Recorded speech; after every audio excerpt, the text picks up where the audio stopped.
السلام علیکم ورحمۃ اللہ وبرکاتہ۔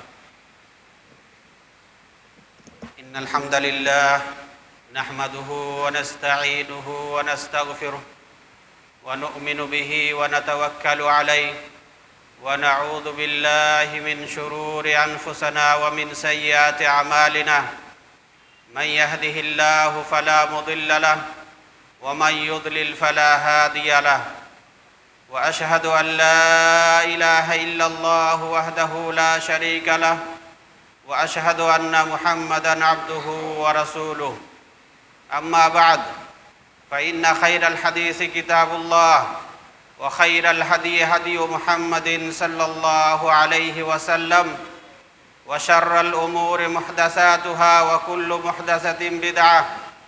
وكل بدعة ضلالة وكل ضلالة في النار۔ اعوذ باللہ من الشیطان الرجیم، بسم اللہ الرحمن الرحیم۔ یا ایہا الذین آمنوا اتقوا اللہ حق تقاتہ ولا تموتن الا وانتم مسلمون۔ یا ایہا الناس اتقوا ربکم الذی خلقکم من نفس واحدہ وخلق منها زوجها وبث منهما رجالا كثيرا ونساء واتقوا الله الذي تساءلون به والأرحام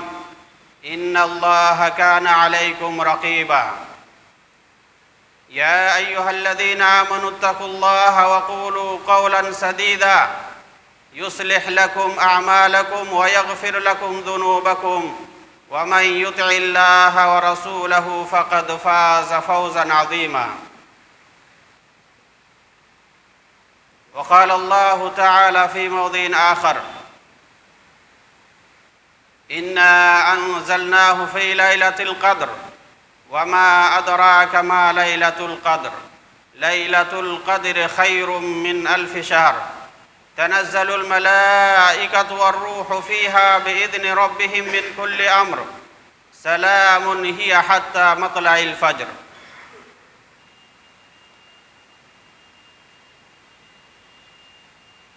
محترم حاضرین جمعہ، بزرگوں، نوجوانوں اور دوستوں، خواتین و حضرات،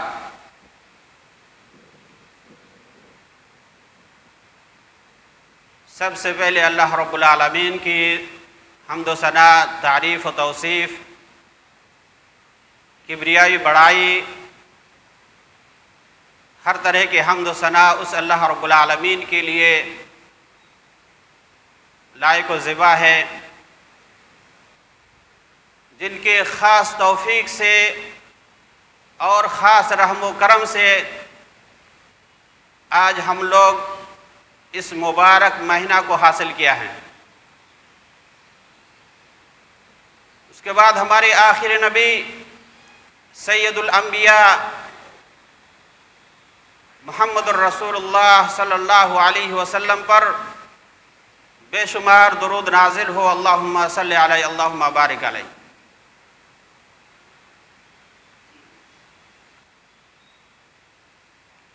محترم حاضرین، ہم جس مہینے سے گزر رہے ہیں، ہم تمام کو اس کی فضیلت اور اس کی اہمیت بخوبی معلوم ہے۔ متعدد اور بہت سارے خطبات میں ہم نے اس مہینے کی فضیلت اور اس کی اہمیت کو اچھی طریقے سے سمجھا ہے۔ مزید اس سلسلے میں میرے خیال سے بیان کرنا مناسب نہیں ہوگا، تاہم چونکہ اس ماہ مبارک میں آج جمعہ کا دن ہے، اس غرض سے تذکیراً اور وذکر فإن الذکریٰ کے ماتحت اس ماہ مبارک کی فضیلت اور خاص طور پر جو آخری عشرہ ہے 10 دن، اس کی ایک اہم فضیلت ہے، اس سلسلے میں کچھ باتیں وہ سے گزار کروں گا انشاءاللہ۔ حاضرین جمعہ، یہ ماہ مبارک اللہ رب العالمین کی طرف سے ہم تمام بنی نوع انسان کے لیے ایک رحمت اور فضیلت کا مہینہ ہے، جس میں اللہ رب العالمین ہمیں چھوٹ دیا ہے کہ ہم اپنے گناہوں کی بخشش اللہ رب العالمین سے کرا لیں۔ ہمیں اللہ رب العالمین نے موقع دیا ہے کہ ہم پچھلے 11 مہینے میں جو غافل رہتے تھے، غفلت میں سوئے ہوئے تھے، ان غفلتوں کے گناہوں کو اللہ رب العالمین سے بخشش کرائیں۔ خاص طور پر اللہ رب العالمین نے اس مہینے کے آخری 10 دن میں زیادہ سے زیادہ دعا و استغفار، توبہ اور اسی طرح سے نیک کام کرنے کی تلقین کی ہے۔ میں لیلۃ القدر کے سلسلے میں چند باتیں بیان کروں گا، جس میں سب سے پہلے لیلۃ القدر کی فضیلت جو آئندہ 2 دن کے بعد آنے والا ہے، اور پھر اس لیلۃ القدر میں ہماری ذمہ داری کیا ہوگی، ہمیں کیا کرنا ہوگا، ہم پر کیا واجبات ہیں، اس چیز کو بیان کروں گا۔ اللہ رب العالمین سے دعا ہے کہ ہمیں سننے کے ساتھ ساتھ عمل کرنے کی توفیق عطا فرمائیں۔ لیلۃ القدر کی فضیلت کے سلسلے میں اللہ رب العالمین نے ایک خاص سورت نازل فرمایا ہے، جس میں صرف لیلۃ القدر کی فضیلت کو بیان کی گئی ہے، اس کی اہمیت کو بیان کی گئی ہے۔ اللہ رب العالمین ارشاد فرماتے ہیں، اِنَّا أَنزَلْنَاهُ فِي لَيْلَةِ الْقَدْرِ، ہم نے اس قرآن کریم کو، عظیم کتاب کو، جو انسان کے لیے ہدایت ہے اور تا قیامت تک یہ باقی رہنے والا ہے، اس عظیم کتاب کو ہم نے اس ماہ مبارک کے لیلۃ القدر میں نازل فرمایا ہے۔ تو اس قرآن کو اور عظیم کتاب کو نازل کرنا ہی لیلۃ القدر کی ایک بڑی فضیلت ظاہر ہوتی ہے۔ دوسرے مہینے میں اللہ رب العالمین نازل نہیں کیا اس قرآن کریم کو، اور اس مہینے کے شروع میں بھی نازل نہیں کیا، بلکہ اس مہینے کے آخری 10 دن میں، اور وہ بھی لیلۃ القدر میں نازل فرمایا، جس سے پتہ چلتا ہے کہ اس لیلۃ القدر کی بڑی اہمیت ہے، جس کا ہمیں اہتمام شدت سے کرنا چاہیے۔ دوسری فضیلت کہ اللہ رب العالمین اس لیلۃ القدر کے اندر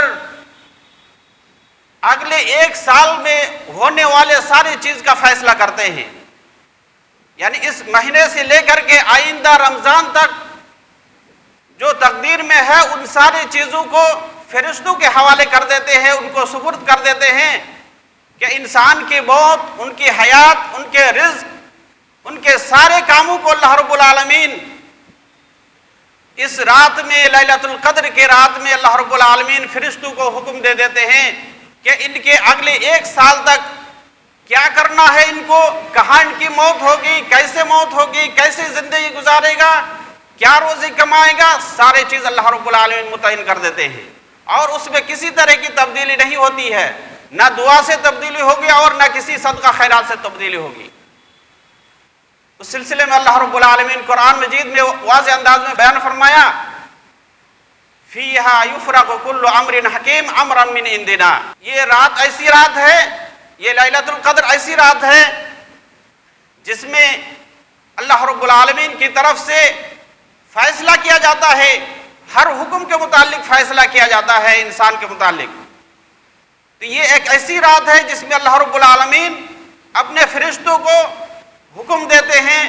کہ بندوں کے اگلے 1 سال تک سارے کاموں کو ان کے سپرد کر دیتے ہیں، ان کے حوالے کر دیتے ہیں۔ تیسری فضیلت کہ اس رات کو اللہ رب العالمین نے قرآن مجید کے اندر بابرکت والی رات، مبارک رات کہا ہے، دوسرے کسی بھی رات کو، سال کے کسی بھی رات کو مبارک رات نہیں کہا، بلکہ اس رات کو اللہ رب العالمین نے بابرکت اور مبارک رات کہا ہے۔ اللہ رب العالمین کا بیان ہے، اِنَّا أَنزَلْنَاهُ فِي لَيْلَةٍ مُبَارَكَةٍ، کہ ہم نے اس قرآن کو مبارک والی رات، بابرکت والی رات میں نازل فرمایا ہے۔ اور بابرکت والی رات سے کیا مراد ہے؟ مفسرین کرام بیان کرتے ہیں کہ یہ مبارک رات وہ لیلۃ القدر والی رات ہے جس میں اللہ رب العالمین نے قرآن کو نازل فرمایا۔ اس کی دلیل دوسری آیت سے ثابت ہو جاتی ہے۔ چوتھی فضیلت کہ اس رات کی عبادت تفضیل العبادت فیہا، اس رات کی عبادت دوسرے مہینے کے حساب سے دوسرے مہینے کے بنسبت کہیں زیادہ ہے۔ خیر من الف شہر، 1000 مہینے کی عبادت سے بھی زیادہ اس رات کی عبادت کی فضیلت ہے۔ کوئی شخص 1000 مہینے کی رات عبادت کرتا ہے جس کا سال کے حساب سے 83 سال 4 مہینہ ہوتا ہے۔ کوئی انسان 83 سال 4 مہینہ اگر عبادت کرتا ہے اور اس کے مقابل میں دوسرا شخص اس رات میں عبادت کرتا ہے تو 83 سال سے زیادہ اس کی فضیلت ہے، اللہ رب العالمین کو زیادہ مقبول ہے۔ لہذا اس رات کی بڑی اہتمام کرنی چاہیے اور عبادتوں میں نیک کاموں میں گزارنا چاہیے۔ اسی طرح سے 5ویں فضیلت لیلۃ القدر کی فضیلت یہ ہے کہ اللہ رب العالمین کی طرف سے اس رات میں تمام فرشتے نیچے آ جاتے ہیں، روئے زمین میں آ جاتے ہیں۔ تنزل الملائکۃ والروح، سورہ قدر کے اندر اللہ رب العالمین بیان فرماتے ہیں تنزل الملائکۃ والروح، کہ اس رات میں تمام فرشتے اور خاص کر کے جبریل علیہ السلام روئے زمین میں خیر و برکت لے کر کے آتے ہیں۔ اللہ رب العالمین کی طرف سے حکم ہوتا ہے اور تمام خیر و برکت اس رات میں فرشتوں کے ذریعے سے نازل کیا جاتا ہے۔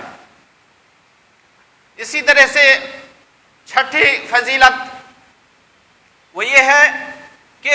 سلامت من کل شر، تمام طرح کی برائی سے اللہ رب العالمین اس رات کو محفوظ رکھا ہے۔ بقول دوسرے مفسر بیان کرتے ہیں کہ سلام ہی حتی مطلع الفجر، کہ فجر طلوع ہونے تک تمام فرشتے مومن بندوں کے لیے سلامتی کا دعا کرتے ہیں۔ جو مومن بندے ہیں اور جو اس رات کا اہتمام کرتے ہیں، ایسے لوگوں کے لیے اللہ رب العالمین کی طرف سے فرشتے تمام پوری رات سلامتی کی دعا کرتے ہیں، استغفار کی دعا کرتے ہیں۔ تو ان سارے دلائل سے یہ بات واضح ہو جاتی ہے کہ پورے سال میں یہ لیلۃ القدر ایک ایسی رات ہے جس کی بہت زیادہ فضیلت ہے اور اس کی بڑی اہمیت ہے۔ اس کی وجہ سے ہمیں اس رات کی شدت سے اہتمام کرنا چاہیے، عبادات میں گزارنا چاہیے، دعاؤں میں گزارنا چاہیے۔ اس رات میں ہماری ذمہ داری کیا ہے؟ لیلۃ القدر کیا ہم ایسے بیدار ہو کر کے گزار دیں، اس میں نہ سوئے یا عبادت میں گزاریں؟ اس سلسلے میں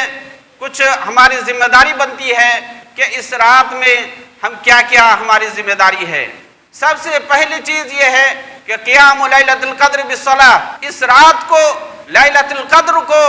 ہم جو ہے نماز کے ذریعے سے گزارے، دعاؤں کے ذریعے سے گزارے، دوسرے اچھے اعمال کے ذریعے سے گزارے۔ ایسا نہ ہو کہ گفتگو میں اور دوسری دنیاوی چیزوں میں بحث مباحثہ کرتے ہوئے اس رات کو گزار دے، اس سے کچھ بھی فائدہ نہیں ہے، بلکہ اس کا الٹا اور بھی گناہ ہو سکتا ہے۔ دوسری ذمہ داری یا دوسرا کام اس رات میں وہ یہ ہے کہ الاعتکاف۔ اللہ کے رسول صلی اللہ علیہ وسلم خاص طور پر اس لیلۃ القدر کو پانے کے لیے، اس لیلۃ القدر کو حاصل کرنے کے لیے، اس کے اجر و ثواب کو پانے کے لیے آخری 10 دن کو اعتکاف کرتے تھے۔ اعتکاف کا مطلب یہ ہوا کہ اپنے گھر کو چھوڑ کر کے جس مسجد میں جمعہ کی نماز ہوتی ہے اس مسجد میں رہنا اور عبادات کے اندر اس وقت کو 10 دن کو یعنی 30 رمضان سے لے کر کے آخری تک اس مسجد میں گزارنا۔ تو اللہ کے رسول صلی اللہ علیہ وسلم اس لیلۃ القدر کے اجر ثواب کو پانے کے لیے اعتکاف کرتے تھے۔ ہر انسان کو چاہیے یا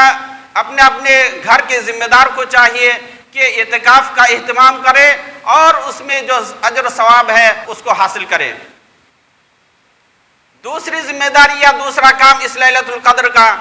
وہ یہ ہے کہ ہم کثرت سے دعا کریں، زیادہ سے زیادہ توبہ استغفار کرے، اللہ رب العالمین سے اپنے گناہوں کا بخشش طلب کرے۔ حضرت عائشہ رضی اللہ تعالیٰ عنہ بیان کرتی ہے اللہ کے رسول صلی اللہ علیہ وسلم سے پوچھا کہ اللہ کے رسول اگر ہم اس رات کو پاتے ہیں، لیلۃ القدر کو اگر ہم پاتے ہیں، تو ہم اس رات میں کس طرح کی دعا کریں، کیسی دعا کرنی چاہیے ہمیں زیادہ سے زیادہ؟ ویسے تو عام طور پر ہر طرح کی دعا کر سکتے ہیں۔ اللہ کے رسول صلی اللہ علیہ وسلم ایک خاص دعا حضرت عائشہ رضی اللہ تعالیٰ عنہ کو سکھایا اور ان کے ذریعے سے اپنی تمام امت کو سکھا دیا کہ اس رات میں ایک خاص دعا زیادہ سے زیادہ کرنی چاہیے۔ وہ کیا ہے؟ آپ نے فرمایا وہ یہ دعا ہے، اللہم انک عفو تحب العفو فاعف عنی، اللہم انک عفو، اے پروردگار تو جو ہے بڑا درگزار کرنے والا ہے، معاف کرنے والا ہے بندوں کے گناہ و خطاؤں کو بخشش کرنے والا ہے، تحب العفو، اور تو جو ہے درگزاری کو معاف کرنے کو پسند بھی کرتا ہے۔ یعنی اللہ رب العالمین پسند کرتا ہے کہ کوئی انسان ہم سے دعا کرے، ہم سے اپنے گناہوں کی بخشش طلب کرے، ہم سے معافی مانگے، تو یہ چیز اللہ رب العالمین کو پسند ہے۔ فاعف عنی، اے پروردگار تو ہمارے گناہوں کو بخش دے، ہمارے گناہوں کو درگزار کر دے، مٹا دے۔ بہترین دعا اللہ کے رسول صلی اللہ علیہ وسلم نے حضرت عائشہ کے ذریعے سے تمام امت کو پیغام دیا کہ اس رات میں اس طرح کی دعا کرے، اور اس کے علاوہ جو جس طرح کی ضرورت ہے دعا کرنے کی وہ دعا کر سکتے ہیں، کوئی حرج نہیں ہے، لیکن خاص طور پر اس دعا کی اہتمام زیادہ سے زیادہ کرنا چاہیے تاکہ اپنے پچھلے گناہ اللہ رب العالمین معاف کر دے۔ اسی طرح سے اس رات میں عبادت کے علاوہ اور بھی نیک کام، عمل صالح کرنا چاہیے۔ عمل صالح کے اندر صرف نماز نہیں ہے، صرف دعا نہیں ہے، بلکہ اس کے علاوہ اور بھی دوسرے کی مدد کرنا اور صدقہ خیرات کرنا، اسی طرح سے کسی کو اچھے مشورہ دینا اور دین کی طرف بلانا، بے نمازی ہے اس کو نماز کی طرف تلقین کرنا، یہ سارے چیز جو ہے اچھے کاموں میں شمار ہوتا ہے۔ ان سارے چیزوں کو اس رات میں کرنے سے اس کی بڑی فضیلت ہے، یعنی 1000 مہینے کی عبادت سے، 1000 مہینے کے عمل سے اس رات کے عمل کا زیادہ اجر و ثواب ملے گا۔ اس کے بعد یہ رات کون سی ہے، اس سلسلے میں علماء کرام کا کچھ اختلافات ہے، اس کے باوجود جو اس سلسلے میں اکثر علماء کرام کا کہنا ہے کہ یہ کوئی رات متعین رات نہیں ہے، بلکہ اس مہینے کے یعنی رمضان مہینے کے آخری 10 دن میں جو طاق رات ہے، بے جوڑ رات ہے، وہ رات ہوتا ہے، اور اس 5 راتوں میں سے اللہ رب العالمین کسی رات کو لیلۃ القدر کر سکتا ہے۔ کسی خاص رات کو اللہ رب العالمین لیلۃ القدر نہیں بتایا، بلکہ آخری 10 دن کے جو بے جوڑ اور طاق رات ہے، یعنی 21، 23 اور 25، 27 اور 29، یہ طاق راتیں ہیں جس میں لیلۃ القدر ان میں سے کسی ایک رات میں ہوگا۔ یہ 5 رات جو ہے لیلۃ القدر نہیں ہوتا ہے، لیکن لیلۃ القدر کو پانے کے لیے، اس کو حاصل کرنے کے لیے ان 5 رات کو ہم اپنی عبادات اور نیک کاموں میں گزارنا چاہیے۔ ایک سوال پیدا ہو سکتا ہے کہ اللہ رب العالمین نے ہمیں اس رات کو متعین کر کے کیوں نہیں بتا دیا، اس رات کو مخفی کیوں رکھا گیا؟ اگر اللہ رب العالمین بتا دیتے کہ وہ 21ویں رات ہے یا 27ویں رات ہے یا 25ویں رات ہے تو ہم لوگ اس کی زیادہ سے زیادہ اور بھی اہتمام کرتے۔ تو اس سلسلے میں علماء کرام کا کہنا ہے اور سلف صالحین کا کہنا ہے کہ اللہ رب العالمین کے نزدیک جو سب سے زیادہ اہم ہوتا ہے، اللہ رب العالمین اس کو چھپا کے رکھتا ہے، اس کو ظاہر نہیں کرتا، اس کے وقت کو متعین نہیں کیا جاتا، جس طرح سے قیامت کے بارے میں ہے۔ قیامت انسان کے لیے اہم چیز ہے، اس قیامت کے بارے میں اللہ رب العالمین نے کسی کو نہ کسی فرشتے کو بتایا کہ کب قیامت ہوگا، اور نہ کسی رسول کو بتایا کہ کب قیامت ہوگا، متعین کر کے نہیں بتایا۔ اس کے علامات اور نشانی کو بتایا گیا ہے، لیکن اس دن اور مہینہ اور سال متعین کر کے نہیں بتایا گیا۔ یہ بڑی چیز ہے، اہمیت کے حامل ہے، اس وجہ سے اللہ رب العالمین اس کو واضح نہیں بتایا۔ قیامت کے بارے میں جب فرشتے اللہ کے رسول صلی اللہ علیہ وسلم سے پوچھا، حدیث جبریل میں واضح ہے، جب اللہ کے رسول صلی اللہ علیہ وسلم سے ایمان کے متعلق پوچھا تو واضح بیان کر دیا کہ ایمان کیا چیز ہے۔ اسلام کے متعلق پوچھا تو اسلام کے ارکان کو بتا دیا گیا، لیکن جب سوال کیا کہ قیامت کب واقع ہوگی تو اللہ کے رسول صلی اللہ علیہ وسلم نے جواب نہیں دے پائے، اور کہا کہ مل مسئول عنہا بعالم بالسائل، جس سے پوچھا جا رہا ہے گویا کہ پوچھنے والا بھی قیامت کے بارے میں نہیں جانتے ہیں، اور جس سے سوال کیا جا رہا ہے اللہ کے رسول وہ بھی قیامت کے بارے میں نہیں جانتے ہیں۔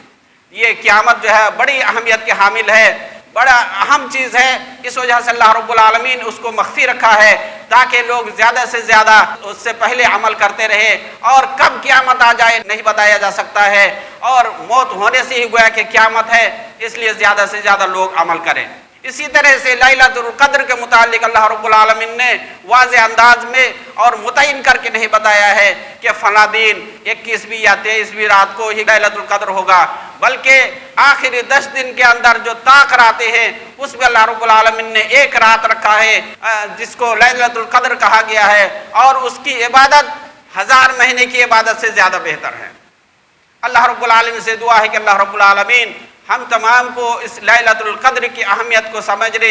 اور اس حساب سے اس پر عمل کرنے کی توفیق عطا فرمائے۔ اللہ رب العالمین ہم تمام کی گناہوں کو اور خطاؤں کو اس ماہ مبارک میں درگزر فرمائے، معاف فرمائے۔ اللہ رب العالمین سے دعا ہے کہ اللہ رب العالمین ہم میں سے جو گزر گئے ہیں اللہ رب العالمین ان کی مغفرت فرمائے، ان پر رحم فرمائے، ان کے اگر قبر میں کوئی عذاب ہو اللہ رب العالمین ان کے عذاب کو تخفیف عطا فرمائے، یا ان کے عذاب کو اللہ رب العالمین معاف فرما دے۔ اللہ رب العالمین سے دعا ہے کہ اللہ رب العالمین ہم تمام مسلمانوں کو کہیں بھی ہو، دنیا کے کسی بھی کونوں میں ہو، اللہ رب العالمین ان کی مدد فرمائے، ان کی حفاظت فرمائے، اور ان کو سیدھے راہ پر عمل کرنے کی توفیق عطا فرمائے۔ اقول قولی ھذا واستغفر اللہ لی ولکم ولسائر المسلمین فاستغفروه من كل ذنب انه هو الغفور الرحیم۔